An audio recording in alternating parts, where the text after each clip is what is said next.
مصر کے کسی علاقے میں ایک مسجد میں لوگ دو گروہوں میں بٹ گئے اور 8 اور 20 تراویح پہ بحث مباحثہ شروع ہو گیا. لوگ آپس میں گرم جوشی دکھانے لگے. ایک بزرگ جو زیادہ عمر سیدھا بھی نہیں تھے، نو عمر، وہ ان کی گفتگو سن رہے ہیں، اور جب انہوں نے دیکھا کہ لڑائی جھگڑے تک نوبت آنے والی ہے تو انہوں نے مداخلت کی اور دونوں گروہ سے یہ کہا کہ ذرا میری بات کو توجہ سے سنیے گا. پھر انہوں نے لوگوں سے جو ہے وہ کچھ سوالات کیے.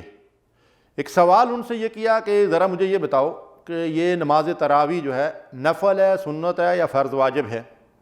تو سب نے یہ جواب دیا کہ ظاہر ہے نفلی نماز ہے، زیادہ سے زیادہ کوئی کہہ سکتا ہے کہ یہ سنت ہے. تو دوسرا سوال انہوں نے ان سے یہ کیا کہ مجھے یہ بتاؤ کہ مسلمانوں کا آپس میں باہمی اتفاق، اتحاد اور یکجہتی جو ہے یہ نفل ہے، سنت ہے یا فرض ہے؟ تو سب نے بیک زبان جواب دیا کہ مسلمانوں کے درمیان اتفاق، اتحاد اور یکجہتی تو فرض ہے. تو پھر ان بزرگوں نے ان کی توجہ اس چیز کی طرف دلائی کہ ذرا غور کرو، اس بات پہ سوچو کہ جو شخص نفل یا سنت کی وجہ سے فرض کو ترک کر رہا ہے یا اسے نقصان پہنچا رہا ہے تو کیا وہ تمہارا خیر خواہ ہے؟ کیا وہ تمہارا ہمدرد ہے؟ کیا وہ تمہیں صحیح راستے کی طرف رہنمائی کر رہا ہے؟ نہیں میرے بھائیوں اور بزرگوں، وہ تو تمہارا دشمن ہے. تمہیں ایک ایسے مسئلے کے اندر الجھا کر ایسے اختلاف اور انتشار کے اندر ڈال رہا ہے جس میں تم فرض کو ترک کر رہے ہو، اللہ کے حکم کی جو اس نے تمہیں قرآن اور سنت میں بار بار دیا ہے، وَاعْتَصِمُوا بِحَبْلِ اللَّهِ جَمِيعًا وَلَا تَفَرَّقُوا، کہ تم آپس میں باہم شیر و شکر ہو جاؤ، اتفاق اور اتحاد اپنی صفوں کے اندر پیدا کرو. تمہاری منفعت اور تمہارا نقصان ایک ہے. تم ایک دیوار کے اندر چنی ہوئی اینٹوں کی طرح ہو جاؤ. لیکن جو شخص تمہیں اختلاف اور انتشار کی دعوت دے رہا ہے اور تم اس بنیاد پہ آپس میں اس طریقے سے تفرقہ بازی کر رہے ہو، وہ تمہارا ہرگز خیر خواہ نہیں ہے. لوگ اس بزرگ کا شکریہ ادا کرتے ہیں اور اس کے پاس اکٹھے ہو کر اسے کہتے ہیں ذرا اپنا تعارف کروائیں، آپ کون ہیں؟ تو انہوں نے کہا کہ میرا نام حسن البنا ہے اور میں قاہرہ کا رہنے والا ہوں. اللہ اکبر. ناظرین کرام، اس واقعے کے بعد میں آپ سے یہ عرض کرنا چاہتا ہوں کہ نبی مہربان رسول رحمت صلی اللہ علیہ وسلم نے کالے اور گورے، عربی و عجمی، شہری اور دیہاتی، پڑھے لکھے اور ان پڑھ، ان سب کو رشتہ اخوت میں جوڑ کر اسلام اور امت مسلمہ کے نام سے جو خوبصورت مالا تیار کی تھی، جو حسین اور دلکش گلدستہ تیار کیا تھا، آج اس کا ایک ایک دانہ اور ایک ایک پھول بکھر کر نہ صرف اپنی حیثیت کھو چکا ہے بلکہ ہم تو دنیا کے لیے تماشا بن چکے ہیں. ہر ملک میں اسلام کے نام پر درجنوں نہیں سینکڑوں دکانیں کھل چکی ہیں. ہر ایک دوسرے کے مال کو جعلی اور نقلی اور اپنے مال کو اصلی اور حقیقی ثابت کرنے کے لیے ایلی چوٹی کا زور لگا رہا ہے. اور ہر ایک اپنی اپنی ڈفلی اور اپنا اپنا راگ الاپ رہا ہے. کل حزب بما لدیہم فرحون. ہر گروہ اپنی جگہ خوش ہے. وہ کہتا ہے اصل اسلام میرے پاس ہے اور دوسرے کا اسلام جعلی اور نقلی ہے. اور حتیٰ کہ حالت یہ ہو گئی ہے کہ کوئی بھی فرقہ، کوئی بھی گروہ کسی دوسرے کو مسلمان ماننے کے لیے تیار نہیں. 1 اور 3 طلاق کے جھگڑے، ہری اور کالی پگڑی کے اختلافات، شیعہ اور سنی کی لڑائیاں اور بریلوی اور دیوبندی کے تنازعات، مقلد اور غیر مقلد کے مار کے 400 فرقہ واریت کی ایک آگ بھڑکا رہے ہیں.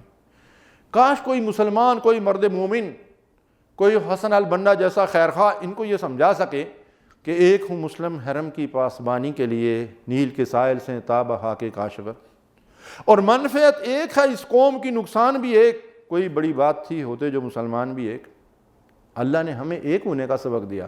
فرمایا وَاعْتَصِمُوا بِحَبْلِ اللَّهِ جَمِيعًا، سب مل کر اللہ کی رسی کو، اللہ کے دین کو مضبوطی سے تھام لو. وَلَا تَفَرَّقُوا، تفریقہ برپا مت کرو، اختلاف میں مت پڑو. پچھلی امتیں اور پچھلی قومیں باہم اختلاف کر کے تباہ و برباد ہوئی، تم ایسا نہ کرو.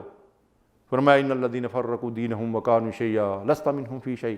اے نبی، جن لوگوں نے اپنے دین کو ٹکڑے ٹکڑے کر دیا، فرقوں میں، گروہوں میں بٹ گئے، آپ سے ان کا کوئی تعلق نہیں ہے. سوچئے، غور کیجئے.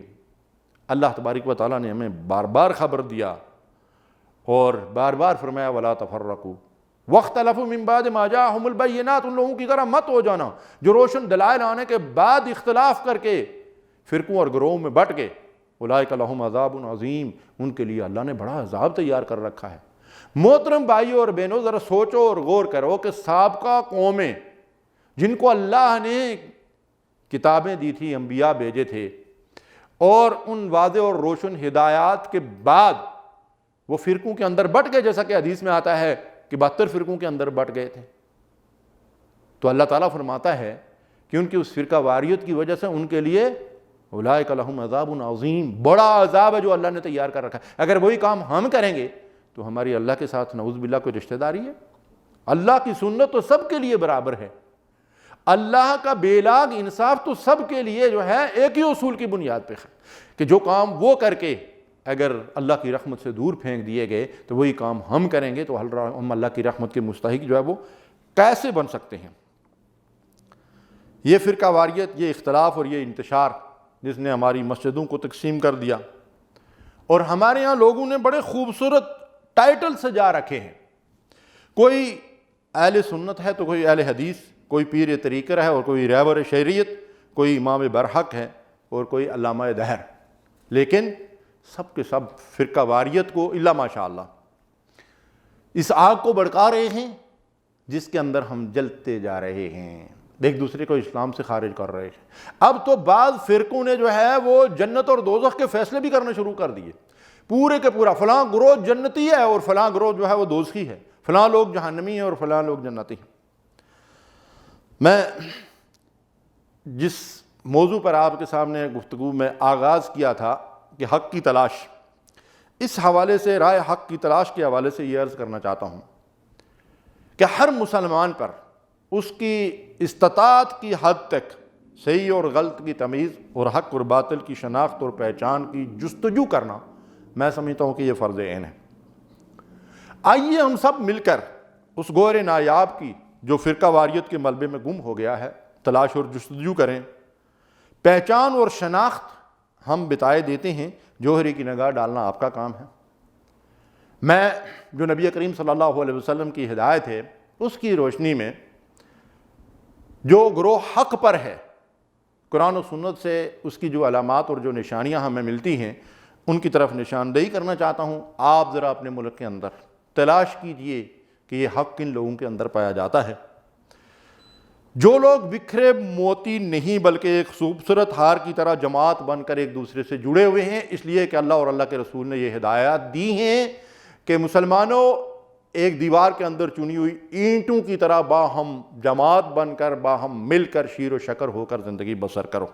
اور نبی کریم صلی اللہ علیہ وسلم نے مسلمانوں کو شہد کی مکھی سے تشبیہ دی ہے، جو ہزاروں نہیں، لاکھوں نہیں، کروڑوں کا غول جو ہے اپنی اجتماعیت کے ساتھ جو ہے وہ بستہ رہتا ہے، جو سب کلمہ پڑھنے والوں کو مسلمان سمجھتے ہیں، جو محلے اور شہر کی ہر مسجد کو اللہ کا گھر سمجھ کر اس میں نماز ادا کرتے ہیں، جو کسی خاص فرقے اور مسلک پر اصرار نہیں کرتے، جو کسی خاص شخصیت کے نہیں بلکہ خالص اللہ کے دین اسلام کے گرویدہ ہیں، اور جو مسلک اور فرقے کی نہیں اسلام اور قرآن و سنت کی بالادستی کے لیے ملک کے اندر جدوجہد کر رہے ہیں، جو اسلام کے کسی ایک شعبے کو نہیں بلکہ بلا کم و کاست پورے اسلام کے نفاذ کے لیے عملی جدوجہد کر رہے ہیں، اور وہ لوگ جو آپس میں ایک دوسرے کی ٹانگ نہیں کھینچتے بلکہ اپنی ذات پر دوسرے کو ترجیح دیتے ہیں، جو اپنے ہی ہم مسلک سے اختلاف کر کے اپنی دکان الگ لگانے کا شوق نہیں رکھتے بلکہ سال ہا سال سے ایک ہی منظم جماعت بنے ہوئے اسلام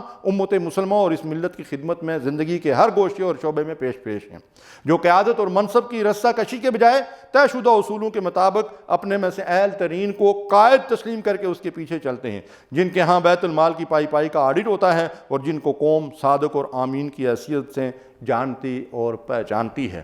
ذرا اس ملک کے اندر جو اسلام کے دائی، اسلام کے دعوے دار اور دینی جماعتیں ہیں، ان میں یہ اوصاف تلاش کیجئے، اور جہاں یہ آپ کو اوصاف ملیں اللہ اور رسول کی ہدایات کے مطابق اس گروہ حق کے ساتھ جڑ کر اللہ کے دین کی سربلندی کے لیے جدوجہد کے اندر شریک ہو جائیں۔ اللہ تعالیٰ نے نجات کا راستہ ہمیں یہی بتایا ہے اور رائے حق کی تلاش کا یہی انداز ہے۔ اللہ تعالیٰ ہمیں حق کی پہچان عطا فرمائے اور اہل حق کے ساتھ جڑ کر دین کی سربلندی کے لیے جد و جہد میں اپنا حصہ ڈالنے کی توفیق دے۔ وآخر دعوانا الحمدللہ رب العالمین۔